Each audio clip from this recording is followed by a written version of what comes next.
Jungkook দেখলো রেস্টুরেন্টে একটা জায়গাতে আর বোগাম একসাথে বসে আছে আর দুজনে খুব হেসে হেসে কথা বলছে। এই নাকি শরীর খারাপ, আমি তো ছুটি দিয়েছিলাম বাড়িতে বসে রেস্ট নিতে, আর ও এখানে এসে এসব করছে। জাঙ্কুক প্রচন্ড রেগে গেল আর রেগে গিয়ে তে আর বোগামের সামনে গিয়ে দাঁড়ালো। ওরা জাঙ্কুককে দেখে দুজনেই দাঁড়িয়ে পড়লো। আরে স্যার আপনি, বলতে না বলতেই তের গালে ঠাস করে একটা চড় পড়লো। এ তো এখনো শখে আছে যে জাঙ্কুক ওকে এভাবে সবার সামনে চড় মারলো।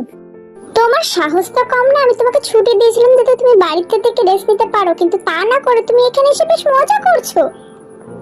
জাঙ্কুক তুই ভুল ভাবছিস, এখানে তের কোনো দোষ নেই। আমি তের সাথে কথা বলছি আর আমার মনে হয় ও নিজে উত্তর দিতে পারে, তাই তোকে ওর হয়ে ওকালতি করতে হবে না।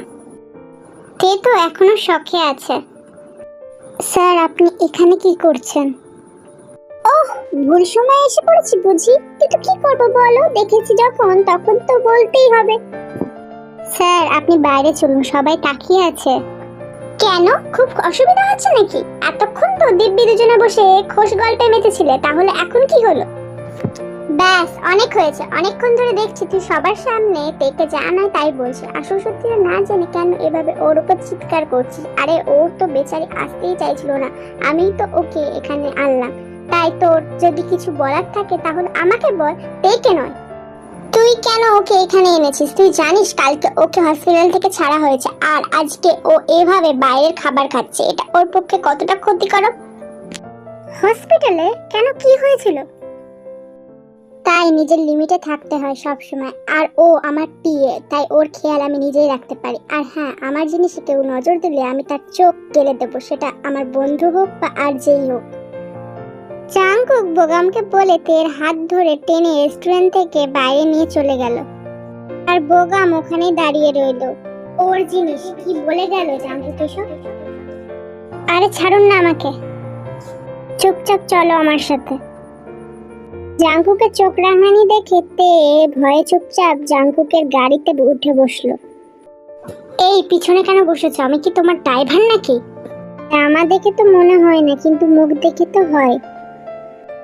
মানেটা কি? যেটা বুঝলেন সেটাই।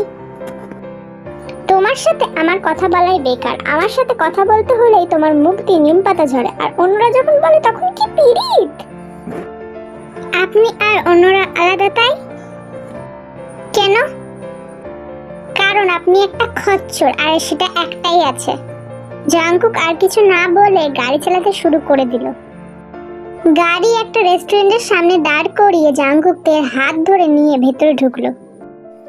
তেকে একটা চেয়ারে বসিয়ে খাবার অর্ডার করলো। তে তো এখনো বুঝতে পারছে না জাঙ্কুক ঠিক কি করতে চাইছে। অবশেষে খাবার আসতে জাঙ্কুক তের মুখের সামনে ধরলো। তে কিছু না বলে খেয়ে নিল, কারণ ওর খুব খিদে পেয়েছে। খাওয়া হয়ে গেল, এবার জাঙ্কুক বলল, এবার ঠিক আছে। হ্যাঁ, কিন্তু আপনি কি করে জানলেন? তোমার মুখ দেখেই বুঝলাম।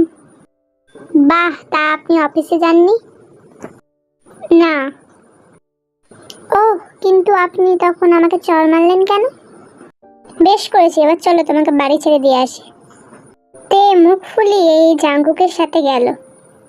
গাড়িতে উঠে গাড়ির কাজ তুলে দিয়ে জাঙ্কুক ফট করে তের গালে একটা কিস করে দিল, আর তে তো 440 ভোল্টে ঝটকা খেয়ে নড়ার শক্তি নেই। নাও, চড় মেরেছিলাম তার জন্য আদর করে দিলাম। এটা আপনি কি করলেন? আমি তো ভুলে গেছি কি করলাম, তাহলে জানার জন্য ঘটনাটা আবার রিপিট করতে হবে। আমি বাড়ি যাব, বাপি চলে আসবে। জাঙ্কুক বাঁকা হেসে গাড়িটা স্টার্ট দিল। গাড়ি থেকে নেমে তে চলে যেতে যাচ্ছিল, তার আগে জাঙ্কুক তেকে ডেকে বলল, শোনো, ওই বোগামের থেকে দূরে থাকবে, না হলে এর পরের দিন 2 করে চড় পড়বে। খচ্চর। তে এক দৌড় মারলো আর জাঙ্কুক হেসে ফেললো। পাগলি একটা। তে অফিসে গিয়ে দেখলো জাঙ্কুক আসেনি এখনো, আর এটা দেখে ও হাঁপ ছেড়ে বাঁচলো, কারণ কালকের ঘটনার পর থেকে তে এখনো শকে আছে আর বারবার সেই কিস করার মুহূর্তটা মনে পড়ছে। তখনই ওর ফোনে একটা কল আসলো। হ্যালো।